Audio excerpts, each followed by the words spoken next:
კიდევ რომ მქონდეს სიცოცხლის წამი, შენი თვალებით მოვხატავ ფრესკებს და ბოლოს დარჩენილ წამით სიკეთის თოკზე გავფენდი ლექსებს. სიკეთის ძალა ერთობაშია.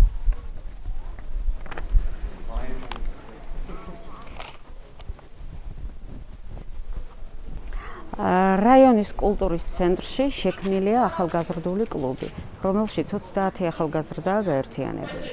კლუბის მუშაობას ხელმძღვანელობს ზურაბ მძინარაშვილი. ისინი შემოვიდნენ ჩემთან პროექტით. პროექტს ჰქვია სიკეთის თოკზე გავფენდი ლექსებს.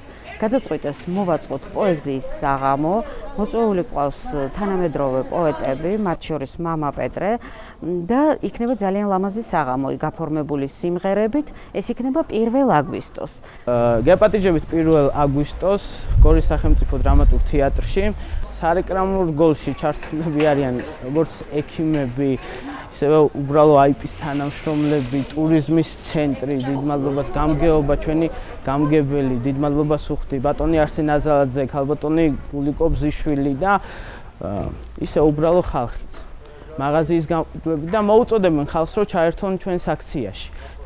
რა ფორმით და გვაქვს ლექსი სიკეთის თოკზე გავფენდი ლექსებს, რომელიც მოიცავს და ერთ სტროფს კითხულობენ ყველანი და ამ სახით ერთობიან ჩვენს აქციაში და გვეხმარებიან ძალიან. ეხლა სარეკლამოდ ვიღებთ ფოტოებს და გვინდა რომ ეს იყოს საღამო საქველმოქმედო. თანხა უნდა გადავცეთ 2 ოჯახს. ერთ ოჯახში ცხოვრობს ლეიკემიით დაავადებული ბავშვი და მეორე ოჯახს ყავს 2 ცერებრალური დამბლით დაავადებული ბავშვები და ვეხმარებით მათ.